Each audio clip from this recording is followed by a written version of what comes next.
and challenges that you face there.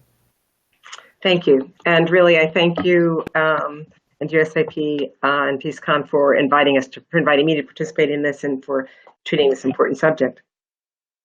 The Independent Observer mission in Mali was actually, we started our work in January of 2018, but the notion of having an independent observer was actually written into the peace accord by the parties, and the peace accord was signed in 2015. To our knowledge, that was the very first time that the idea of having an independent entity as an observer was incorporated into a peace agreement in Africa.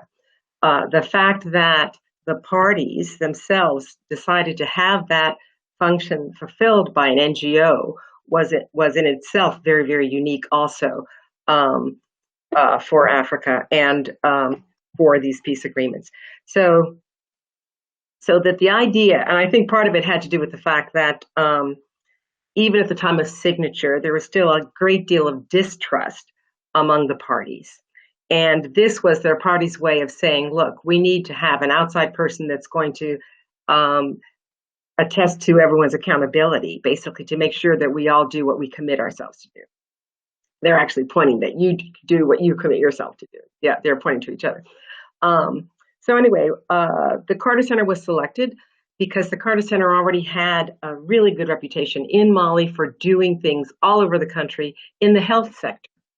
And so for the Malians, the Carter Center was not an unusual choice. But I do believe that for the friends, the governmental friends of Mali, the idea that an NGO was going to come and fulfill this role was initially quite a surprise. And I don't think that they were prepared for it. But of course, they have worked with us, and it turned out to be a very good idea.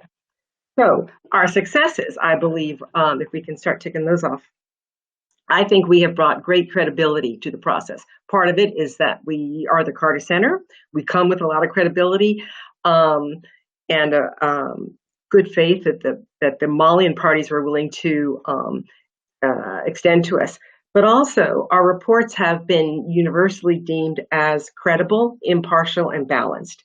So we are bringing transparency to the process, to the implementation process. And we are broadening the information about the process. We're spreading that to the general public. I consider that an important success. Another success is that I believe our reports, we were basically publish a report 3 times a year. This year is slightly different. This year was a very unusual year all over the world, but in Mali also. But for 2 of we've been functioning for 3 years. For the first 2 years, we published 3 reports a year. And those reports, as it turns out, have been the basis of a shared point of departure for discussion. In that, like I said, they're considered balanced. They're looking at what are all the parties doing in implementation. So in that way, they have become a shared discussion point between the parties, the Malian parties, whether they're the former movements or the government, and the international community. So I also think that it was actually an unanticipated success, but it's part of the success of what we're doing. So we're considered useful for what's called the monitoring group, which is the CSA.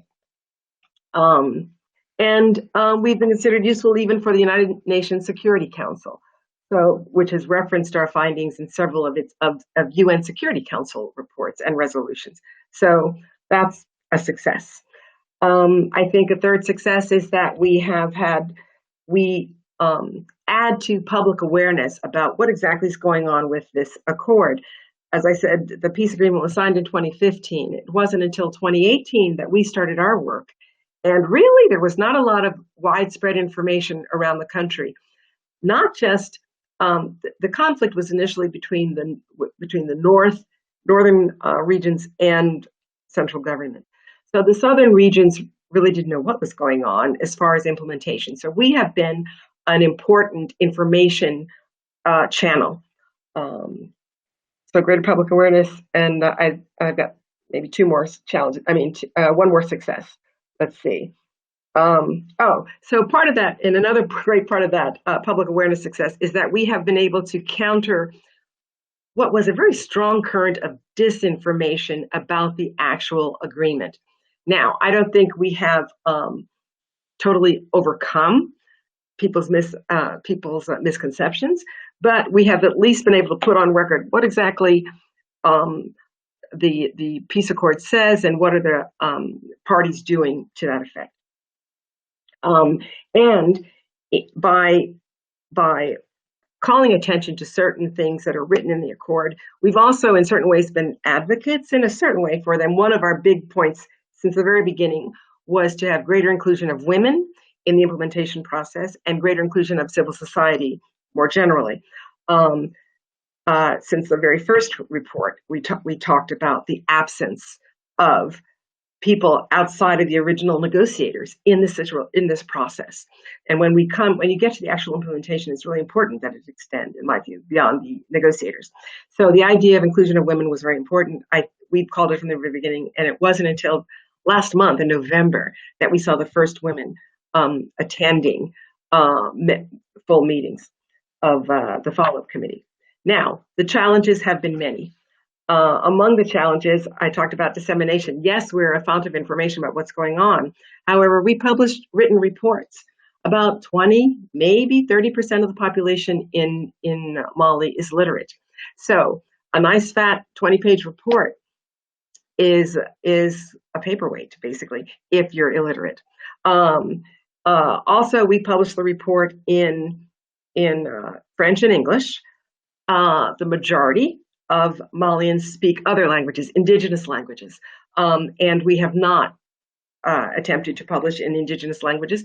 And we've only been able to give snippets of our reports on radio interviews or television interviews in the local languages. So really accessing the population at large has been a challenge. We are doing our best, and we're working now to expand our media outreach, but that's an admitted challenge. An important challenge of the Independent Observer also for us is that we write our observations, what do we see? And we make recommendations about, well, how can we fix this problem? How do we get over this hurdle? Our recommendations, however, are illustrative and aspirational. They are not obligatory. They are non-binding. Therefore, this great effort to insert in the actual peace accord, there will be an independent observer. They must point out the obstacles. They must say what the reasons are. They should give recommendations. All that's written in there. Then that final little sentence or clause that said, and their recommendations shall be enacted. There's nothing, there is no cause and effect, so to speak. So the fact that they're non-binding puts us in a sort of limbo state. There's no built-in mechanism for our recommendations even to be evaluated. I do not subscribe to the notion that everything we say should be, our suggestions are the only solutions to things. But I do think there should have been a built-in mechanism for our recommendations to be evaluated. Are they applicable? Are they not useful? Should they be modified? Like, what do you do with them? That process can be totally ignored. And through the first year and a half or so, they were ignored. I mean, they were acknowledged and chewed upon for a bit, but not implemented. So we're in a process, it seems, of providing a lot of light to possible solutions. But again, there's no obligation to do those solutions.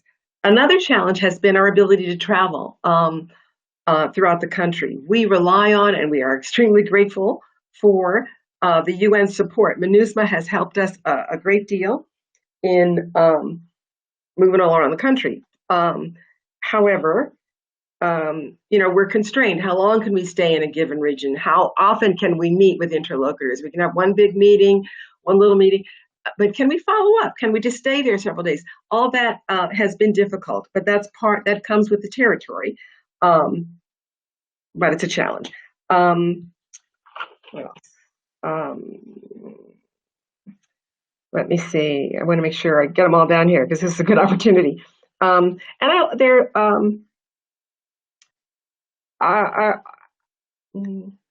I think the idea of traveling, I want to stress this because we do insist on particularly getting to the northern regions, and we've been there several times. I've been there several times, the members of my team. But engaging regularly is important. And I think that, like I say, is important because this peace agreement took a long time to come up with. For 2 years, the people who drafted the agreement sat in Bamako and haggled over it without really implementing that much. And the people who suffered in the communities that felt the brunt of the conflict, they weren't at all engaged in, well, how's this going to affect me? It was all among this negotiating group, and they all sat in Bamako. By us visiting the regions and saying, this is what you're supposed to be seeing. Here's where the DDR camps are supposed to be. Or here, let's see what your provisional authorities, how are they responsive to you? Bringing in civil society, bringing in those communities that were directly affected by this conflict and hearing their ideas on what they wanted to see done first, I think is really important. It's a challenge to be able to do that. One other technical and administrative challenge, early on, there was sort of I label it sort of a conflict of interest kind of a challenge. Because our work is unique for the UN. The UN, MINUSMA in this instance, but the UN was given the responsibility, okay, the parties want this independent observer, it's got to be funded, donors can fund it, there'll be a line item. MINUSMA, you handle it administratively. We interpret that as an administrative function. However, at some point, the UN is a big organization, they've had contractors before, they've handled things before. The notion was introduced that this should be handled like all the rest of the sort of side projects that UN handles. But we are supposed to be unique. So we ran into, I think, a real philosophical problem in that a perfectly well-intentioned and well-experienced official within the administrative part of the UN said, well, wait a minute. We don't handle projects like this. They don't need that much money. They don't need this and they don't need that. They started modifying our budget, and by modifying our budget, prescribing the kind of activities we'd be able to do. And my interpretation of things was, well, hold on a second. That's not really your purview. Here's our budget. Here's our explanation of what we're going to do. Your function is to allocate the money. And that the functionary went even further to tell donors, no, they don't need any more money. They have enough. And so I consider that to be problematic. It's not their fault. It wasn't the UN's fault. It's because there was not enough, because this was a new animal for everybody. Nobody gave it that much forethought. But I do think, but because I had former government experience, it sort of really riled me that the administrative function was actually going to have direct impact on our political function, our ability to go talk to people in Kidal, our ability to travel as many times as we wanted to around the region, and to fund it in the way that we needed, that it needed to be funded. So that was a challenge. And I think I have enumerated that question for you. Wonderful. Thank you so much for that comprehensive answer. I really appreciate it, as I'm sure do all of our audience members. So you've touched on a couple of this issue in your answer on the challenges and successes. But I'm curious to hear a little bit more from you on how you would compare the experience of an NGO like the Carter Center operating in a formal official role in a process alongside government, armed groups, the United Nations, how you would compare that with the experience of grassroots or ground-up monitoring by, say, national observers? Well, I can only speculate on the ground up, but here, I'm open. Okay, here's what I would say for the Mali specific example. It just so happened that when I was the Deputy Assistant Secretary, as a government official, I was my country's representative to the negotiations. So I had a sense of where the parties were, armed groups as well as the government. And then just through chance, I was brought back once I left government in this capacity. I think that for Mali, it would have been very, very difficult from the very beginning to have grassroots involvement in the implementation process or the monitoring process, only because, in my opinion, neither the government nor the movements did enough to educate the population at large about what the agreement was, what it stood for. And there was so much antipathy at both extremes to the idea of an agreement. And that antipathy was sort of used by the parties. So I am a very strong advocate for civil society inclusion, and women in specific. For civil society inclusion. I think in Mali's case, if in the very beginning, as it should have been, if the independent observer, if an outside entity had been brought in to sort of be the convener, maybe, or the accompanying entity with civil society in Mali, that could have helped, because we became the translator. We became the entity whose word could be trusted about, well, what does this really mean for us? What does this say, and who's going to be working it? I think in Mali's case that would have helped. But as I said, I think in other instances, from what I know, for example, and we've got a Sudanese representative here, like the situation in Sudan might have been totally different because it was a ground up movement.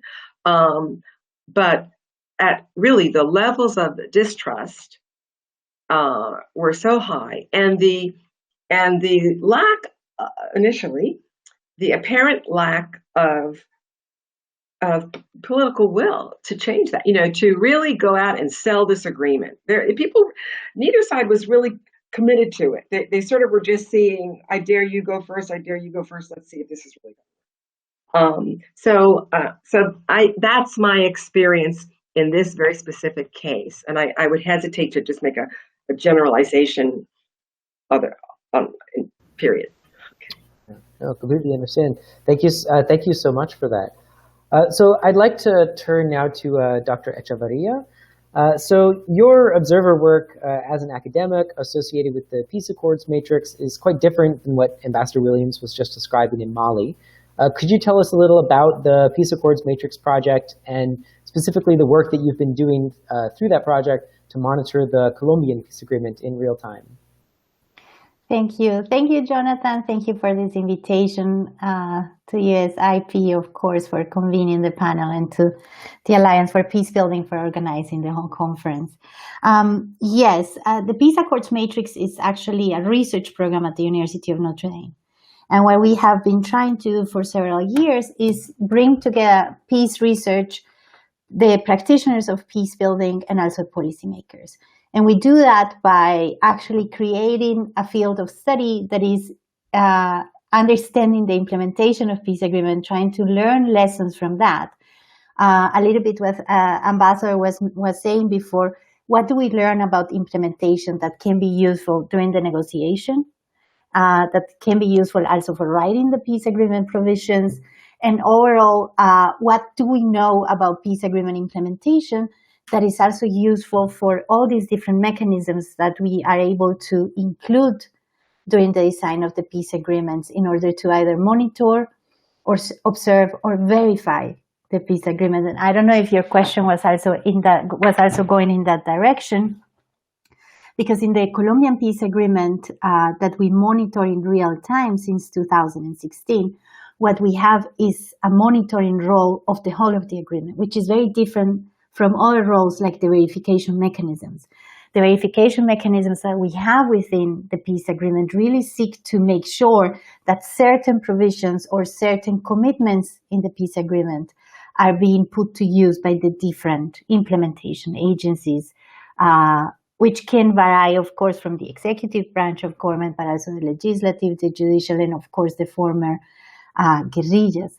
So what we have in PAM is a database where you can compare many different peace agreements around the world that have been signed since 1989. So not all the peace agreements, but only those peace agreements inside the countries. And we also try to monitor comprehensive peace agreements, which means that we have throughout the whole globe many peace agreements that are, for example, framework peace agreements, or that are peace agreements that only seek to not because it's something small, but that are focusing on disarmament and demobilization. Comprehensive peace agreements are peace agreements that do not only seek to stop the war, but actually to build the structural conditions for peace building.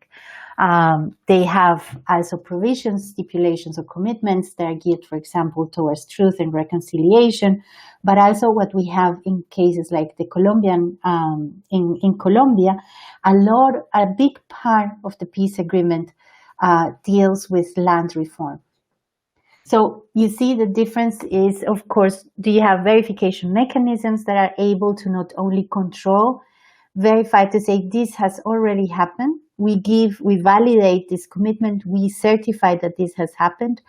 And also many of these different international mechanisms, what Ambassador Williams was saying, have the power to issue recommendations. As monitors, we don't have that power. We have the power, so to speak, and also the freedom to identify the obstacles and also to highlight the opportunities. But we're not tasked with issuing recommendations. And I think that the conundrum that you are pointing out, Ambassador Williams, is an excellent point of departure for a larger conversation, because what good are your recommendations if you cannot enforce them? Or what happens if the different implementation agencies or the former conflict parties do not listen to your recommendations?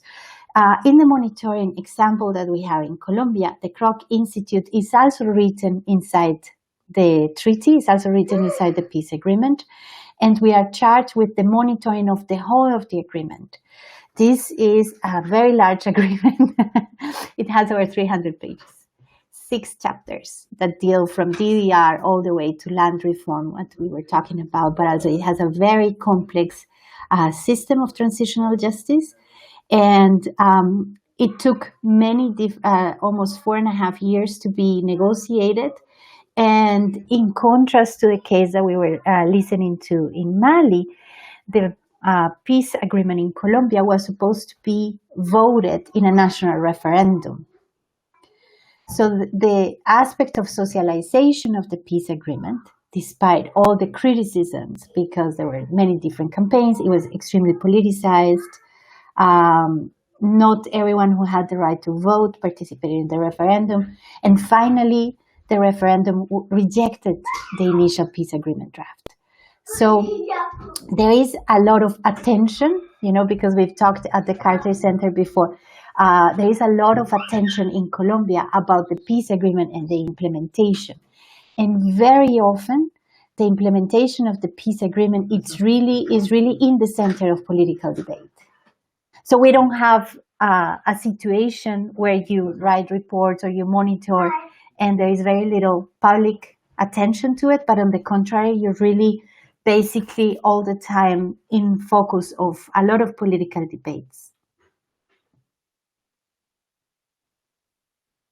So how was the Kroc School selected for this particular role, and what have been some of the challenges and opportunities of being a university serving in this particular monitoring function? Well, the Kroc Institute has been present in peace building. It also has in itself, the approach of strategic peace building is very much practitioner oriented. So the Kroc Institute has been present throughout, especially in Latin America and many different countries. We have a lot of people who have studied, people from Colombia who have studied at the Kroc Institute, also because it has been a long war, over 60 years of war, also produced, and I'm sure we're going to talk about it in 5 minutes when I finish my answer, it also produces a lot of nonviolent resistance. And it also produces a very strong network of different peace building, of zones of peace, etc., where you find that, of course, a lot of movements and a lot of universities respond to war by producing positive examples of peacemaking. So throughout the negotiations in Havana, which started around the beginning of 2012, but by the end of August 2012, they were made public. In these 4 years, the Kroc Institute and the Peace Accords Matrix were called a few times by the different conflict parties to give advice on implementation of peace agreements around the world. So because of the previous work of the university there, but also because of this very complete comparative database that we had the possibility to give very specific, if you want, technical support, not only about how to write certain provisions or what has worked around the world, what are the effects of certain stipulations, what could be useful to implement at the beginning so that you have like a positive cascading effect in implementation, etc.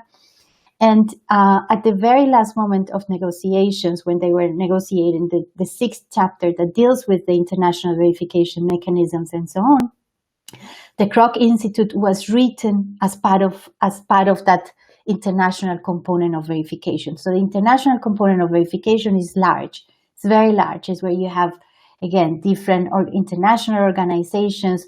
The whole peace agreement has international components. So you have countries that specifically accompany the implementation of certain points of the agreement. I mean, it's a very complex system, if you want. So we received, as part of the international component of verification, the mandate of monitoring the implementation. The idea was to do it in simultaneously. In real time, I mean, nowadays, it's not that we tweet every time there's an implementation event, you know.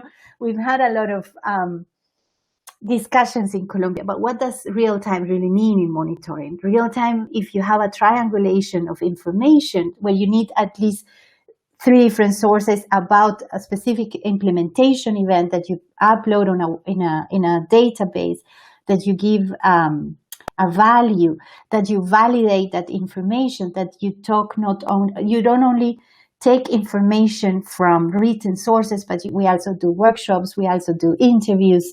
We're not only present in the capital, but also in the territories. So basically, the team of the Barometer Initiative, which is the name that we have in Colombia, is around 35, 40 people. So they're all working with different implementation agencies, but they also do a lot of socialization, a lot of peace implementation, pedagogy, etc. We bring in all this information, then we have to curate that information, and against a methodology that was kind of like created specifically for the Colombian case, based on the Colombian peace agreement, but using a lot of the Peace Accords Matrix indicators. We created a specific base where we can see, depending on the implementation events, what is being implemented and to which degree. So our database, you know, the peace agreement was signed at the very end of November 2016. The first day of implementation we count as the 1st of December 2016. And in these 4 years, we have over 17,000 implementation events in our database. So when we speak about real-time monitoring, what we're trying to say is that based on all these different types of sources of information and the validation of that information, we produce reports, we produce briefs, but we also participate in many different communicative events that seek to bring in impartial information about the status of implementation that is currently happening right now, so that many different implementation agencies, but also civil society organization, those who verify the agreement, etc., can have information about the status of implementation and make decisions accordingly. And we hope to basically contribute to very productive dialogues to make implementation more robust. So this is the mandate of real-time implementation, is actually simultaneous monitoring of the implementation of the peace agreement in order to identify those opportunities, to identify those obstacles, and be able to contribute to pushing implementation forward. Wonderful. Thank you so much for that comprehensive answer. I have a number of questions that I think maybe we can come back to a little bit later. But just to make sure all of our panelists have an opportunity to share, I want to turn now and shift gears a little bit from our discussion of impartial observation to our second tool, which is nonviolent action, and to start with some questions on that to Dr. Dudoué. Now, you've done extensive research into the connections between nonviolent action and peace building in the context of armed conflict. And so I'd like to start with a fairly basic question to frame this discussion. What is nonviolent action, and what is its basic connection to peace building? Thanks, Jonathan. Hi, everyone. Is the sound okay? Good. So, before answering your question, Jonathan, I would like to also in turn thank the organizers for giving me a chance to be on this panel and to present some insights from our ongoing work in partnership between the USIP and the Berger Foundation on what we see as the cutting-edge dimension of peace building. I know that the Alliance for Peace Building has been long interested in exploring and advancing the interface between nonviolent action on the one hand and peace building on the other hand. The USIP has also been a lone advocate for this interface. But I would say that until recently, this awareness and this interest had not reached, for instance, the peace mediation community. I would say that just like impartial monitoring, nonviolent action per se is not really a new tool. We could also say that nonviolent protest movements are as old as civilization itself. But we don't often associate methods of nonviolent action as being part of the peace-building toolbox. And this is partly because scholars and practitioners of nonviolent action and peace building have largely developed in isolation from one another. And thankfully, this is now changing. So to come back to your question, in terms of defining nonviolent action, so let me use a definition, for instance, that comes from the Synergizing Nonviolent Action and Peace Building Guidebook, which I think our last speaker will probably refer to, which defines nonviolent action as a method of advancing social, political, and economic change that includes tactics of protest, non-cooperation, and intervention designed to shift power in a conflict without the threat or the use of violence. Other terms that are used as synonymous include civil resistance, non-violent resistance, or people power. Now, when we think of methods of non-violent action, the most potent images that come to mind are those of mass protests that bring together cross segments of society, in particular women and youth that are often at the forefront of those movements. We think of large rallies, blockades, civil disobedience campaigns against dictators, against human rights abusers, or against corrupt government practices. But I would say nonviolent action also entails more discrete and constructive forms of resistance, using the arts, the media, or the building of parallel popular institutions that help to sustain mobilization and also to build a more equitable future. I would also say that there's been a measured and a noticeable rise in nonviolent movements in the last decade, and especially in the last couple of years. 2019 was even dubbed a year of protests. And I would say that those protests have really much continued in 2020, unabated by the COVID-19 pandemic. In terms of its relationship with peace building, I would say briefly that both nonviolent action and peace building practices share a common goal of advancing conflict transformation, or what I call advancing just peace by peaceful means. But in doing so, they focus on different priorities. So in very simple terms, nonviolent activists, on the one hand, prioritize justice through the empowerment of marginalized groups, while peace builders prioritize peace by generating mutually acceptable solutions that enable stability, but also address the root causes of conflict. So in other words, nonviolent movements prioritize conflict intensification through peaceful means, while peace building approaches prioritize conflict mitigation strategies. For instance, through the advancement of peace process, as we've now heard by the previous speakers, using methods such as dialogue and negotiation between conflicting parties, and so forth. And so because of these differences, nonviolent action and peace building are sometimes being seen as being in tension with one another. But as we know already since the times of Gandhi and Martin Luther King Jr., nonviolent action can be seen as a necessary tool to redress power asymmetries for equitable and sustainable peace building. And in my research, I've indeed tried to uncover the different contributions that nonviolent action can bring to peace building. Wonderful. Thank you so much, Veronique. So what role does nonviolent action play specifically in situations of ongoing armed conflict? And how has it motivated armed actors to come to the negotiation table? And what have its effects been once peace negotiations have begun?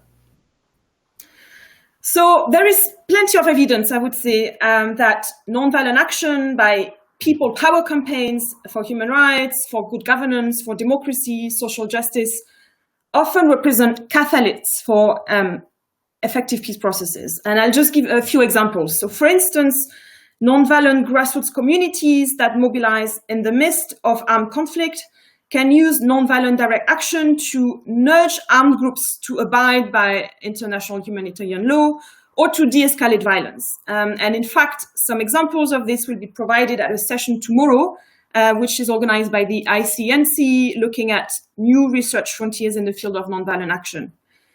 I would give another example. Nonviolent activists can also engage with armed groups, encourage them to leave their weapons or to leave them aside and to adopt civil resistance methods themselves, which can in turn precipitate a peace process.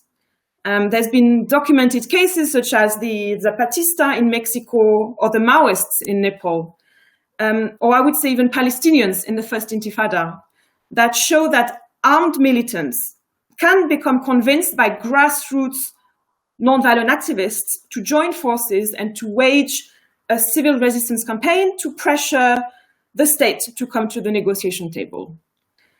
We have also seen grassroots peace movements to be at the forefront of nonviolent campaigns for conflict resolution. We've just heard about the example of Colombia, which I think is a really good example of that.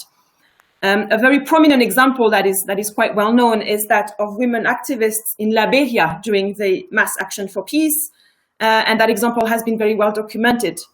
It showed how the creative use of nonviolent action by those women, combined with targeted engagement with various armed groups, made the 2003 peace accord possible. There's many other examples which are less documented, such as, for instance, what I know quite well of, the achievements of peace activists in the Basque conflict in Spain, who played instrumental roles in pressuring the armed organization ETA to actually demobilize and disarm, and who accompanied that process themselves on the ground. Just to give one last example, I think that sectorial nonviolent movements that are waged by various marginalized groups, for instance, ethnic minorities or victim groups, those movements also use nonviolent direct action to press on certain demands to be addressed during a peace process. Those groups play very important roles in advocating for a comprehensive peace agreement that addresses the root causes of conflict, rather than focusing on the narrow preferences of the elites or of armed leaders.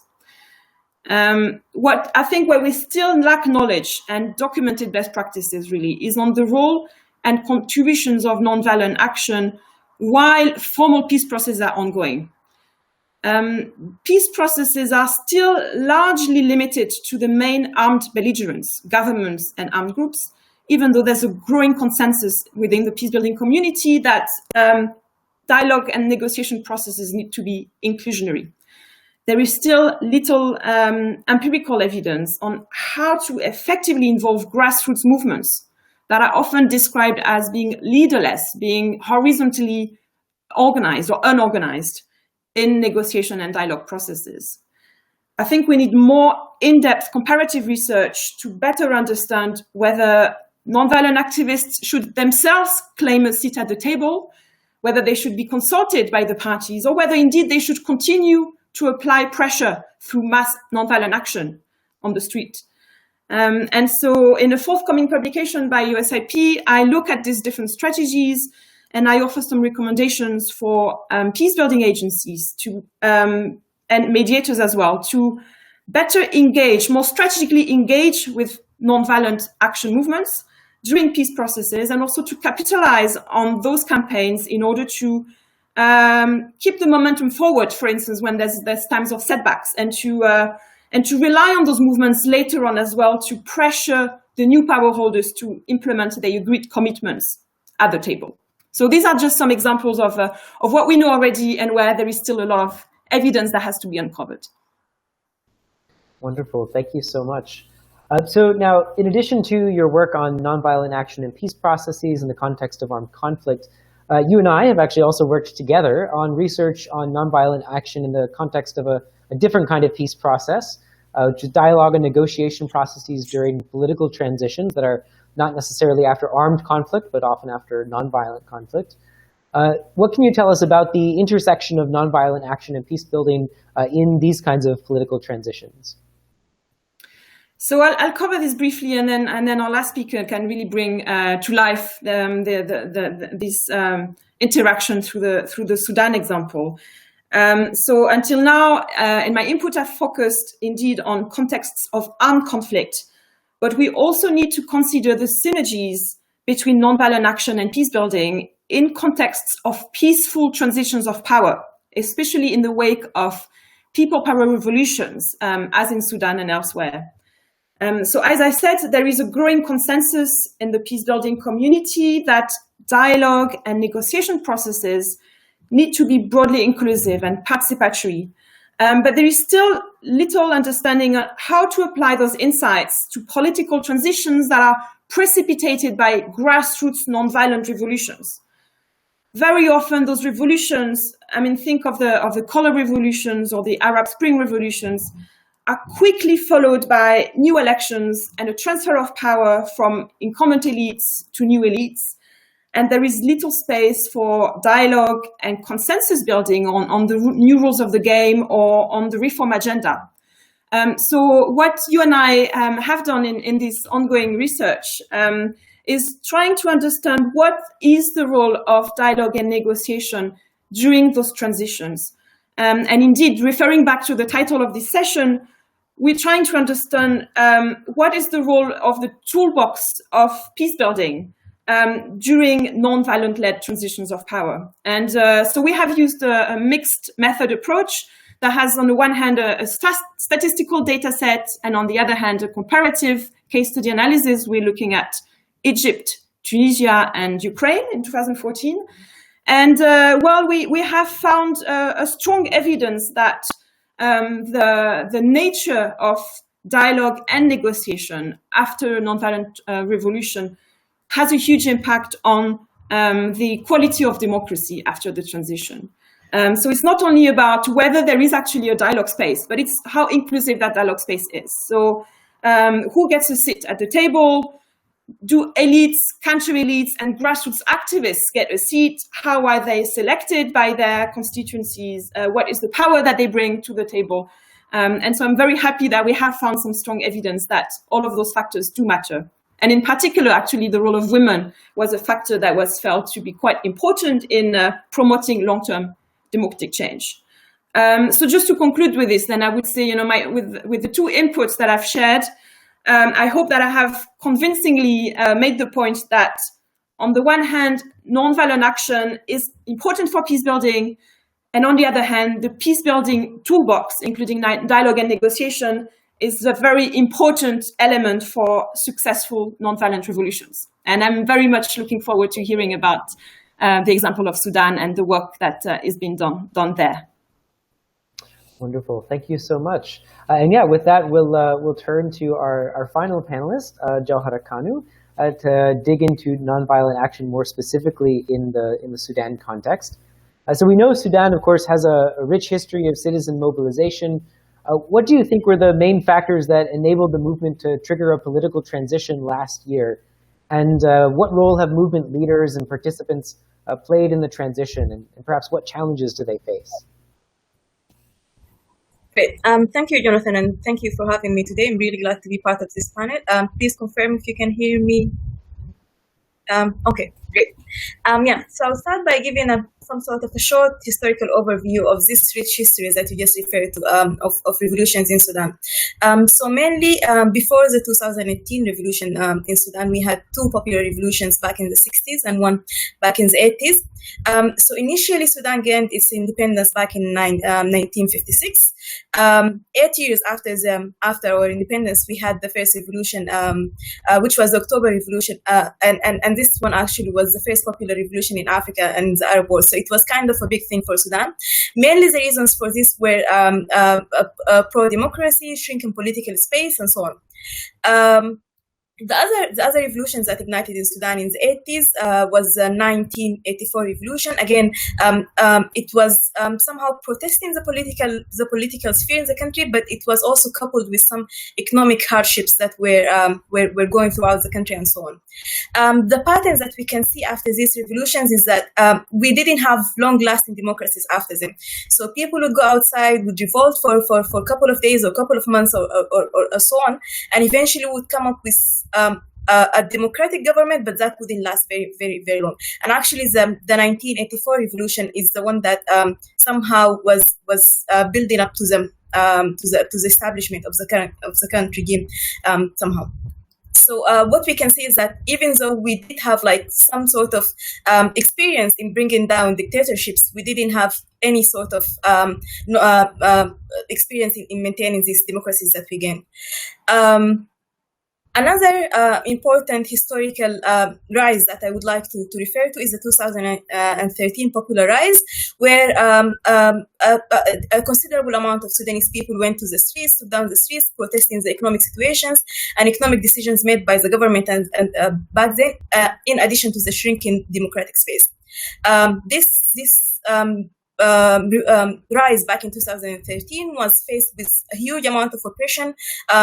Over 300 people were killed in one day, and the propaganda by the state was actually quite strong that it somehow portrayed everyone that went outside on the streets as betrayers of the country, as people who are supported by outside forces, just like other regimes in other countries, the same methodology somehow.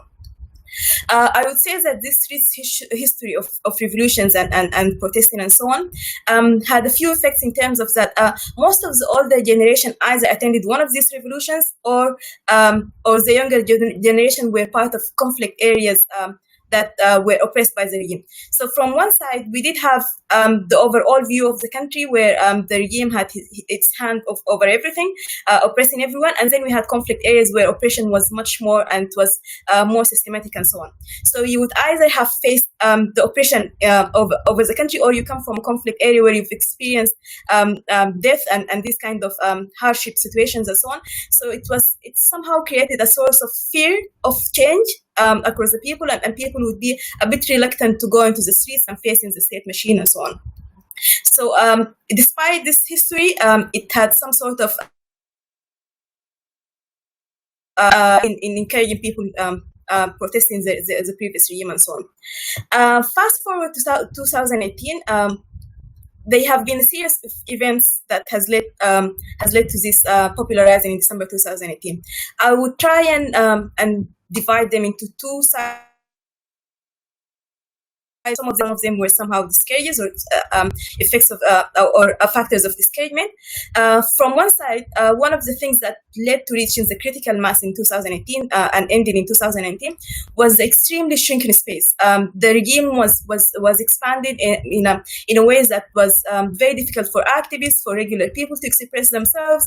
It was using people ideologies against them, using the ideologies of Islam and Islamic regime against people, and Sudanese people in general are somehow religious. They respect the religion, and then using the religion tool in order to bend people's hands into certain ways and directions wasn't really something that was quite acceptable by the majority of the people who usually have huge respect for their beliefs and so on. Another factor of activation was the country's history of conflict. Sudan has been going through a prolonged period of conflict, starting even before the independence of Sudan in 1956.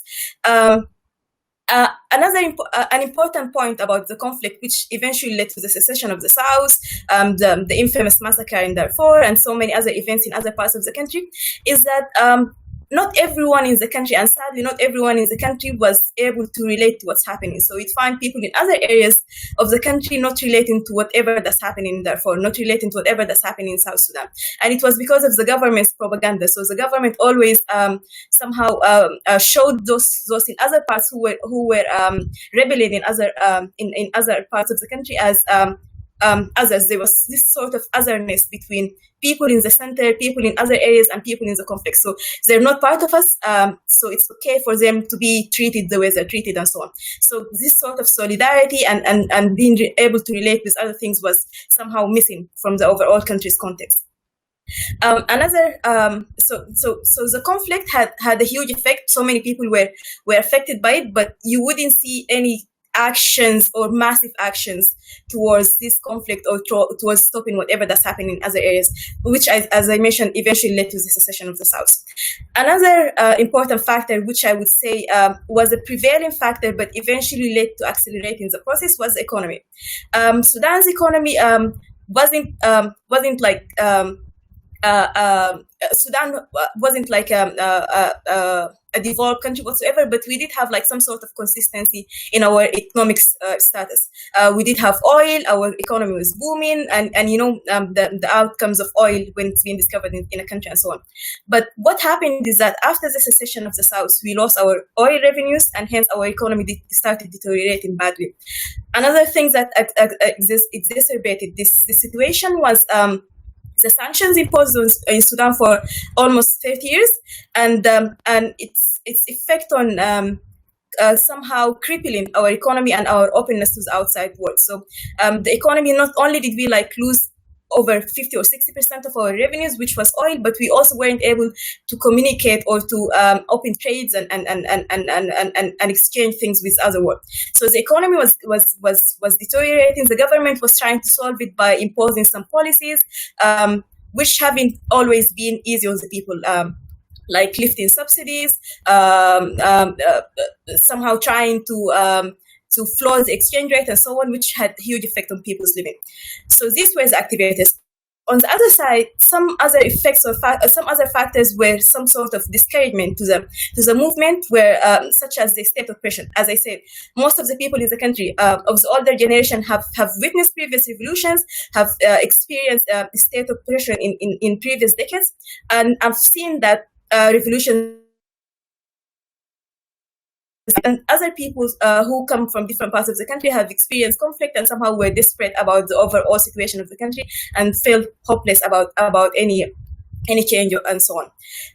Another source of discouragement was the effect of other revolutions in neighboring countries. And I remember Dr. Dodio have already mentioned the Arab Spring and referred to it.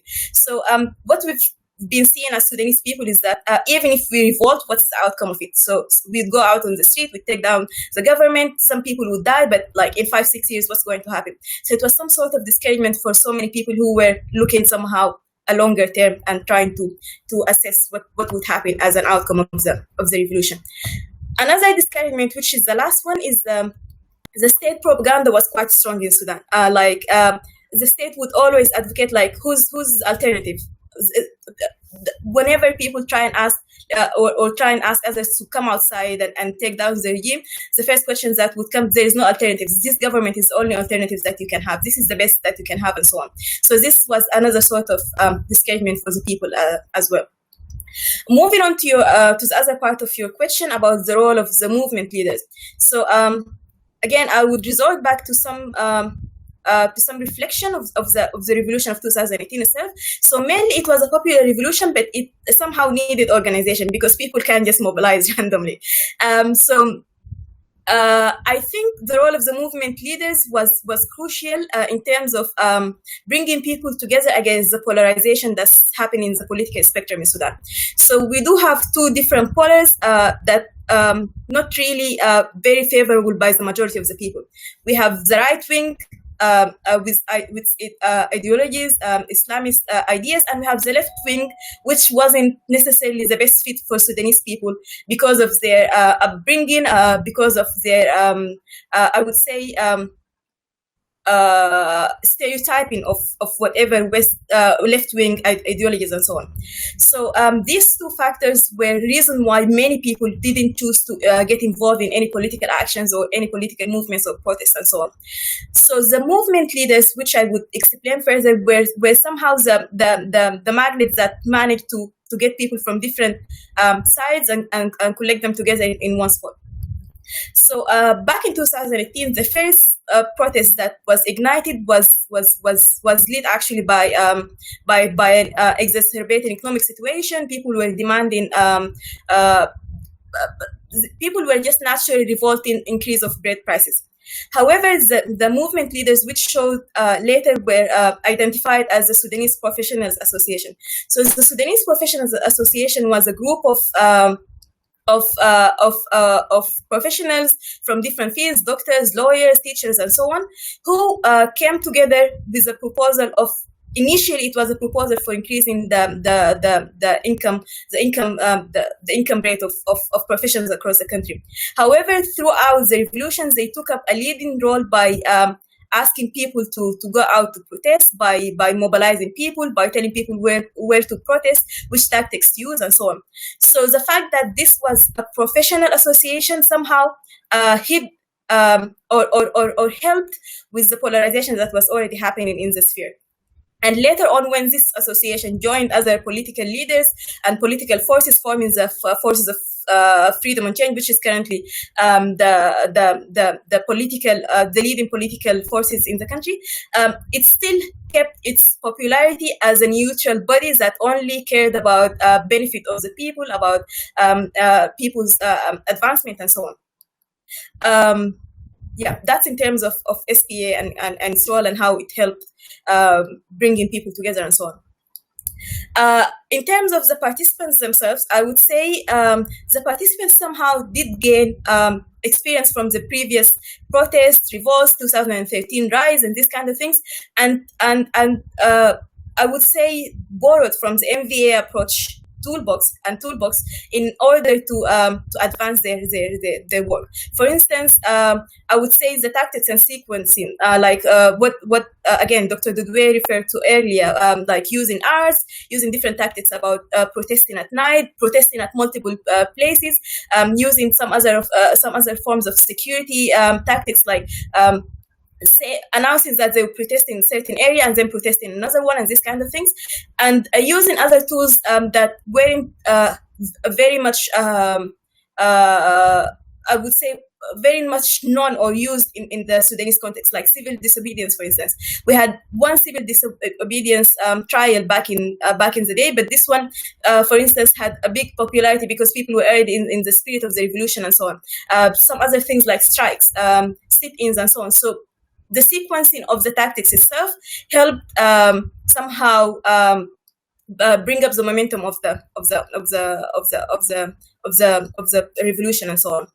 Another role that the participants have played, and I think it was again borrowed from the MVA approaches, was attracting alliances. As I mentioned before, there was a huge source of huge prevalence of polarization in the country. So what the participants were trying to do is attracting people who are normally neutral, people who are normally standing by in these kind of situations and so on, by telling them that it's not just about certain. We're not protesting against your ideology, as the government was trying to say. We're protesting for advancement of the country. How can you be silent while other people are being oppressed? How can you accept this? And this oppression, if started in one place, is going to come to your house the next day, and this kind of things. And one more thing that the participants were doing, and I think it was a great thing, which was naturally developed throughout the way, was fact checking and providing accurate information. For instance, a famous incident was after one of the major protests in the country, the government or the previous regime captured a few students and said, and said, these are the Darfur students. They're coming from Darfur. They're part of the rebel groups. They're supported by outside forces, and what they want to do is just sabotage the overall situation in the country and so on. So they shouldn't be followed and don't give them a chance, because the government was always feeding into this racist kind of nonsense in the country. What happened is that everyone on social media, everyone protesting on the street, immediately rejected this kind of approach by the government, saying that Darfur students and Darfur people are protesting with us. So how can you just choose a group of people based on their ethnicity and say these are the people sabotaging the country and so on? So this was, I think, a main thing that led to not only keeping the revolution on the right track, but gaining solidarity of people who wouldn't usually be part of this kind of protest. Like people who come from conflict areas felt that people in the other parts of the country never showed solidarity to us, never stood up for us, and this kind of thing. So we shouldn't be going outside and protesting with them, as we don't share the same revolutionary spirit. But after this kind of initiatives or showing of solidarity, people were somehow coming together and towards a common goal. And as I said, these are mostly this is mostly the role of participants, and I said that was the last one, but another important thing is rejecting negative narratives from other revolutions in the region. So during the revolution days, whenever you reach out to someone and say, see what's happening in Egypt, see what's happening in Algeria, see what's happening in Libya, Syria, and so on, people would say it's not necessarily the same case, and would always refer back to our rich history and say, we did this before. We had 2 revolutions before and we succeeded, so we might as well carry on this time. Wonderful. Thank you so much, Jawhara, for that wonderful overview. Now we're just about time for questions from you in the audience. So you can feel free to go ahead and start writing those questions for our panelists in the chat, and I will direct those to our panelists shortly. As you in the audience are getting those questions ready, I have a question to throw out to our panel. Now, obviously, we've been talking about some very distinct tools here, some very different approaches between impartial observation and nonviolent action. But I would like to draw maybe some points of connection between these different approaches and get to some of our panelists' thoughts on that. And one thing in particular that strikes me, and Jawhara, this is something that you just recently brought up as well, is the important role of accurate information, both as a mobilizing tool and as keeping conflict parties accountable to their commitments. This is something that others have brought up earlier as well. So I'm curious to hear perhaps thoughts from either Ambassador Williams or Dr. Echevarria on how impartial international observers can be a source of information specifically for grassroots actors who might be engaging in the kind of action to keep a peace process on track that Dr. Dudway was talking about, or for ensuring that a transition moves forward, as Jawhara was talking about in Sudan. So yeah, I'd be curious to hear Ambassador Williams or Dr. Echevarria, if either of you have thoughts on those connections. Well, I will say that our experience in Mali was that we were an important, we were the main sources of information, particularly for communities that lived outside of Bamako. So when we would visit the northern region and we would be able to hold town halls, let's say, there in the town halls, we heard from officially organized local NGOs, but as well as regular townspeople, their concerns about what was happening in their region. Like, there's too much vandalism. Our girls can't walk this street after 3 p.m. We want to have our health services back. And their complaint that the people sitting at the table that said that they represented their region, their movement representatives, who had been negotiators, were not advocating for them. And so when we described what was going on in the follow-up meetings having to do with where the status of implementation, we were greeted with fury, but the anger was not at us as independent observer, but the anger was that their representatives were failing them. These are not the issues that are most important to us. They're sitting in Bamako getting per diem, and here we are. We still don't have security here.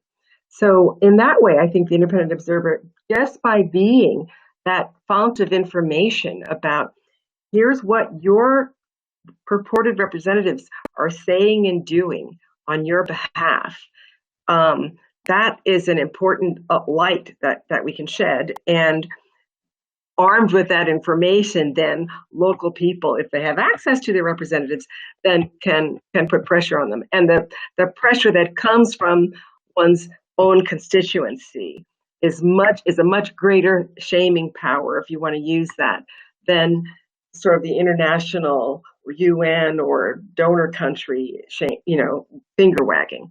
So that has been our experience. Wonderful, thank you. Dr. Echeverria, do you have any thoughts? Or Dr. Dudoué, it looks like you've unmuted yourself, so you can go ahead. Should I go first? Sorry. Sure, go ahead, and then we can turn to Dr. Echeverria after you. You weren't unmuted, Dr. Echeverria. Oh, I'm so sorry. I was pressing the microphone up there, and I was already talking. Okay. Sorry about that. Why don't you go ahead then, and then we can turn to Dr. Dudoué after you. Thank you. Just very shortly, I mean, for us, accurate information is actually what separates us from many other organizations that are also observing and monitoring, and many of them are actually verifying and being kind of like watchdogs of different implementation agencies, because we have access to a much larger pool of information sources, and we're able to validate with them a lot of the coding, or if you want, a lot of the progress that we're seeing in the implementation. So for us, accurate information is also a way of contributing to a less polarized political discussion. For us, it's actually not only so the base or the scientific base of our academic work that is transparent, that is verifiable, that is observable, that is measurable, but also that by producing that and by sharing that with a lot of key stakeholders, we hope that people can come together around accurate information and not only have discussions about preconceived ideas, about political colors. So for us, it's actually what we try to offer the most, and what we think can be our greatest contribution to the implementation process. And in that vein, what I dream of as peace builder and peace researcher is to start seeing implementation also as part of a peace building process. It's a little bit what Veronique was saying during her talk, is when do we bring these different strands of peace and conflict studies together, and we start seeing that by higher levels of participation, by better participation of society or of organizations of civil society, etc., we're actually doing peace building. It's not just the implementation of a previously conceived peace agreement. Thank you. Wonderful, thank you. Dr. Dudoué? Yeah, I mean, I know the question wasn't addressed to me, but I was, when you were asking it, I was thinking for myself, what kind of linkages do I see between the two topics of this session? And for me, I mean, there's two that come to my mind, also in terms of accurate information. The first one that comes to my mind is, if I'm thinking about in particular places like Colombia and Mali, where I have seen that actually the lack of accurate information about the content of the peace accord has led to a lot of counter movements, right? Protest movements against the implementation of the agreement. So in the case of Mali, that kind of popular counter messaging being actually, this peace agreement is only benefiting the North, it's not benefiting the rest of Mali. So we're not going to support a referendum on changing the constitution and so forth. And And in Colombia, well, we know very well, for instance, how the referendum was lost because of this counter mobilization by groups saying, using fake news basically around gender and so forth. So it seems to me that, that this is one of the linkages that I see, which also brings the importance of also thinking about counter movements, counter mobilizations, and not only the peace promoting and the democracy promoting kinds of nonviolent actions.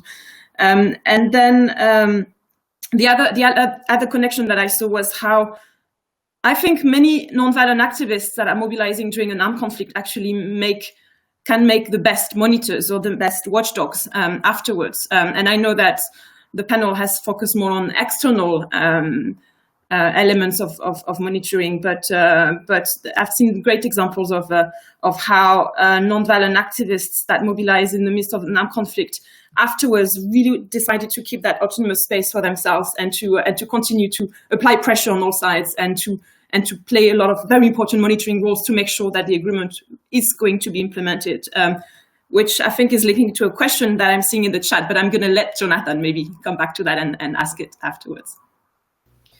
Well, no, that's actually, I think as you said, that is a good segue point to this question that we have in the chat, which is, could any of the speakers please provide examples where nonviolent action has been used to push the implementation of a peace agreement?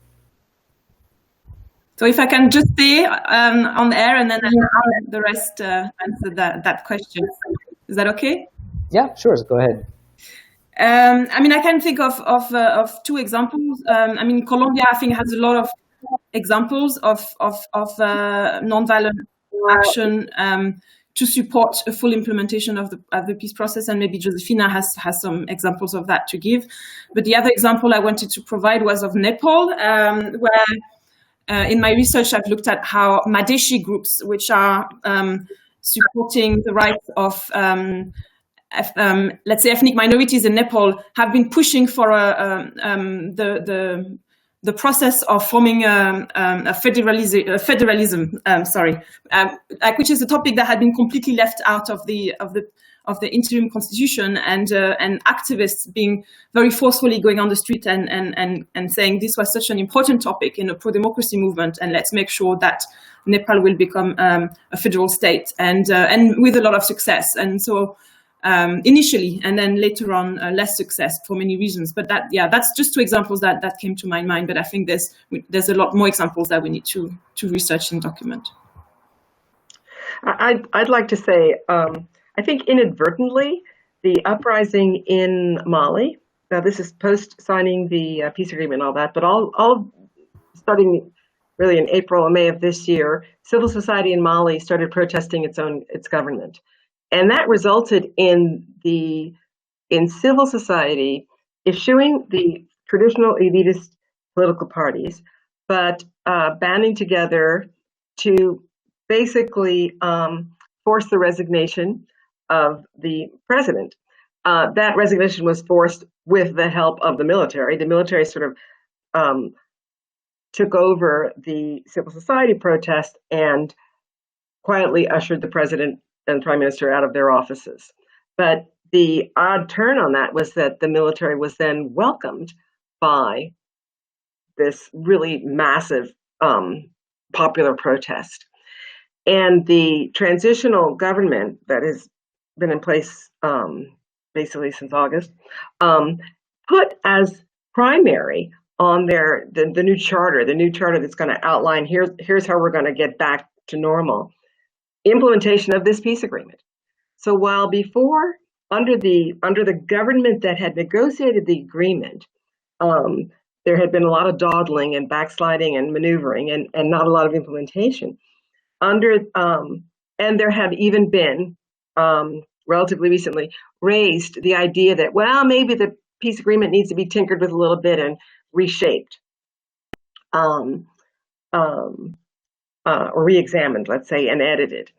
Now the transitional government, led by military and sort of encompassing, but it's yet to be determined how fully in a decisional way, but including in some way other members of civil society, and including members of the former rebel movements, has put on square one implementation of the peace treaty as it exists.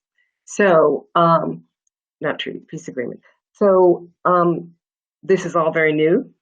It's not even 3 months old worth of decisions by this transitional government, but it is cautiously being perceived as an opportunity for there to be a leapfrogging, real advances in implementation, so that confidence can be rebuilt among all communities.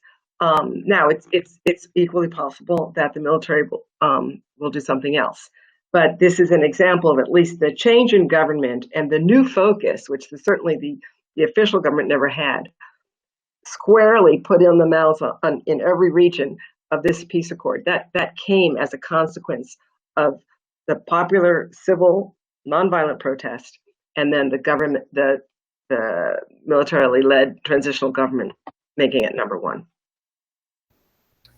Great, thank you so much, Ambassador Williams. Now, I see another question in the chat, but before we get to that, I just see a natural point of connection between what you just described in Mali and the situation in Sudan, where, of course, the change of regime has led to a different attitude towards the armed conflicts there. So I'd like to turn back to Ms. Kanu and ask about how the transition in Sudan has affected peace negotiations between the government and the various armed actors there, and changed the likelihood of the peaceful resolution of those conflicts. Yeah, thank you. That's an interesting question. I think,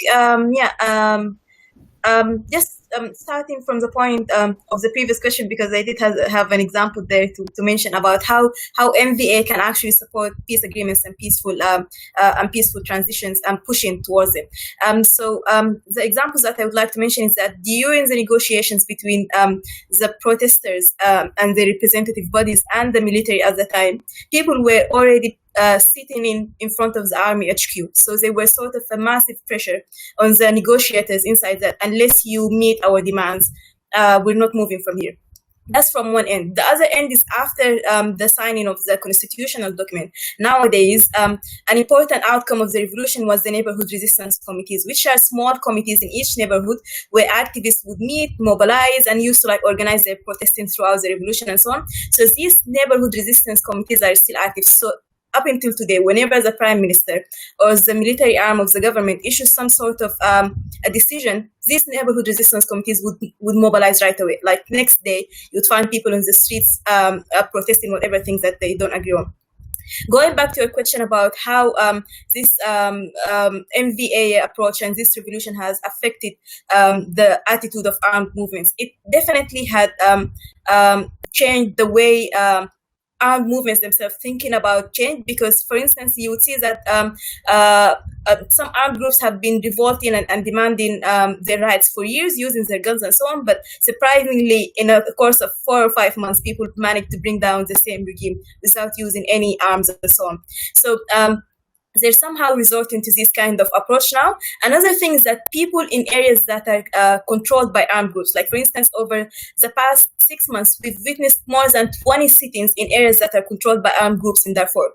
So people in these areas are somehow fed up with resorting to conflict in order to get their rights. They resorted to actually tools of MVA in order to push the government and so on. So we had a famous sit-in in an area called Nirtiti, which is currently controlled by Abdul Wahid Mohammed Noor, a famous rebel in Sudan who still haven't signed the peace agreement. So even in these areas where there is strong prevalence of likelihood to resort to violence, people thought that we can do other to bring about change. Another important thing about these tools is that they bring about an overall sense of solidarity in the country. So because people were protesting in a massive sit-in in Khartoum for a couple of months, they know what it feels to be there. They did show some huge amount of solidarity to people in Darfur when they're protesting, because they've been in the same situation, and people were actually traveling from different parts of the country to go there in order to take part in this sit-in and so on. Another important point that I would mention here is that after revolution, we would see that there is an opening up in democracy, an opening up in an overall situation that might have been covered before. Like in Sudan, we always thought that some people were privileged, some people weren't, and that was the way it is. Now everyone feels they're underprivileged because they can see the bigger picture that the whole country is not developed anymore. No one is better off somehow. Of course, some people who are affected by conflict are way worse off, but overall, we're not all in a good situation. This is bringing some sort of, I would say, negative sentiment from areas where traditionally accused of being privileged. And now they say, we're not that privileged. What's this privilege? We cannot see it. Why are you giving attention to other people and so on?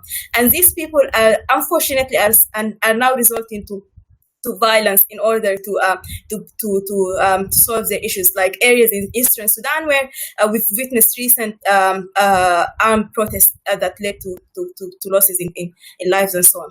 So as I said, mixed effects. Armed groups are resulting to peace. Areas where have been peaceful before are unfortunately resulting to more violent tools. Thank you so much. That was a wonderful overview there. I want to turn to this question in the chat that a couple of our speakers have responded to in the chat, but just to share with everyone more broadly.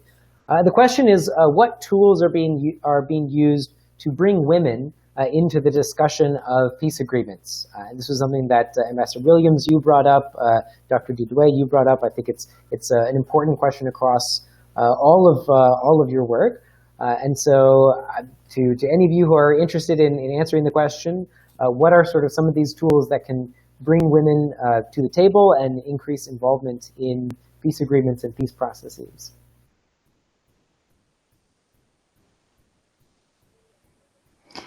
Yeah, Jonathan, I think I shared some of the answers already in the chat. For us, the implementation of the gender approach, what we call the gender approach in the Colombian peace agreement, has been instrumental because, echoing a little bit of our former discussions during the presentations, of course, the inclusive approach in the negotiations needs to have an inclusive approach during the implementation. So not just the higher participation of effective participation of women in the implementation process is vital for the sustainability of peace, etc. But we also have found that because of the provisions that we find in the peace agreement, and because we're monitoring the peace agreement also together with women's organizations, together with the international community, that the process of gathering the information, the process of getting together, the process of creating the different reports, and what I included there, that also the pedagogical videos, etc., it already advances a lot of those provisions of gender equality. We have had, when we look back at this 2020, so full of challenges, I think that one of the biggest satisfactions that we have at the Kroc Institute in the specific case of Colombia is that because we have created this alliance or this coalition for writing the gender reports too, with many different organizations and governments, the Swedish government, the UN Women, etc., we have also helped the implementation agencies develop much more concrete and detailed indicators about gender equality in the country. And what we have seen from the data that was cut in 2019 in August or September until the data that we have about the gender implementation of provisions is that it has really reduced the gap, so that we can really contribute with our monitoring work, not only by providing an accurate information, but also in a very participatory and inclusive methodology for monitoring work, that we can actually create a very, very good synergies among different implementation agencies and civil society and the international community in order to close those gaps. Thank you. I can add briefly to this, if that's all right. I've also noted in the chat a new report which we just published last year with a colleague that looks at the timing of inclusion of women's groups as well as other groups. And we felt that together with research by others, for instance, many of you might be aware of the work by Tanya Paffenholz and her team at the Graduate Institute, her organization Inclusive Transitions, that looks at different modes of participation for women's groups. That we have found that that whenever it's difficult to bring women's voices at the table itself, in the implementation stage, there's lots of bodies that are set up to codify, but also then to materialize the new political settlement. And there's lots of opportunities for bringing women's voices in those tables. And I think Mali and Colombia are also very good cases of that. But what we found was very important is to make sure that in the content of the agreement, there's binding mechanisms for having those women voices in those bodies, because then it's much easier to have them accepted in equal numbers, but also with meaningful influence in those bodies. So making sure that, if there hasn't been any space for those voices at the formal talks, then that those implementation bodies do have the right mechanisms in place for having them meaningfully included. If I could just jump in here, because as I said, we are a body without a lot of power, or it's not within our mandate to force anything. So we had to use the old-fashioned tool of diplomacy and advocate to the Friends of Mali, advocate among the G5 Sahel parties or the surrounding countries, and advocate among the donor countries to push forward that they really needed to be pressing the parties on including women. And it was in our very first report, and it has been in every subsequent report, but once we started getting the international community, because they seemed to not to know really where to focus. They really wanted to focus on disarmament first and second and third and fourth. But once we started sounding that clarion, they sort of took up that same call. What we found peculiar, however, and this might go very closely with what Veronique was saying, we were advocating for the inclusion of women, and then right away, one of the not one of the parties to the agreement, but one of the members of the mediation said, well, wait a minute, if you include women, they can only be the kind of women that come from the areas that were in question. In other words, we want rural women only. And my sense as a woman, but also as the independent observer, was, well, hold on a minute.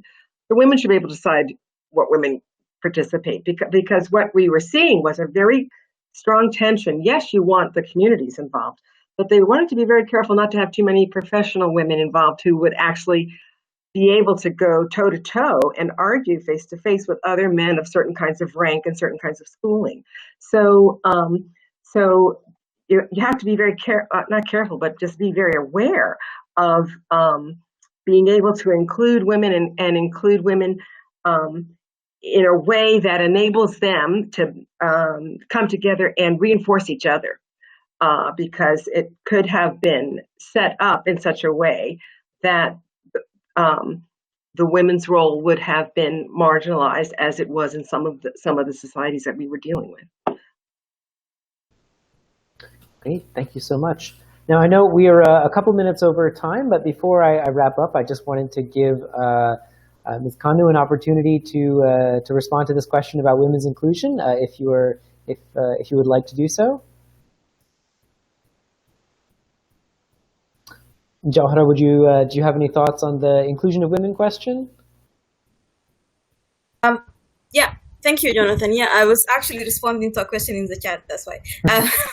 Sorry. So I think, I wouldn't necessarily have an actual answer, because this has been a case that we're currently facing. Like, women had a great influence in the Sudanese revolution. They were taken up the streets sometimes, or most of the times, even more than men in different areas, protesting at higher rates. However, we never see any women on peace-building tables, and even in the current government, their representation is actually disappointing, rather disappointing. Yeah, I was just listening to some answers of the other panelists, but no inputs from my own. Great. Well, I just wanted to say thank you once again to all of these excellent panelists for taking the time to speak with all of us today and for sharing your insights. This has been a wonderful discussion, and I feel very privileged to have been a part of it. Thank you to all of you in our audience for joining us today, and I hope that all of you have a wonderful rest of your afternoon and enjoy the rest of PeaceCon. Thank you so much. Thank you. Thanks. Bye-bye. All right. Goodbye, everyone. Thank you, Jonathan, for the moderation. Thank you, Yes, guys. thank you. Thank Okay. you. I enjoyed the panel and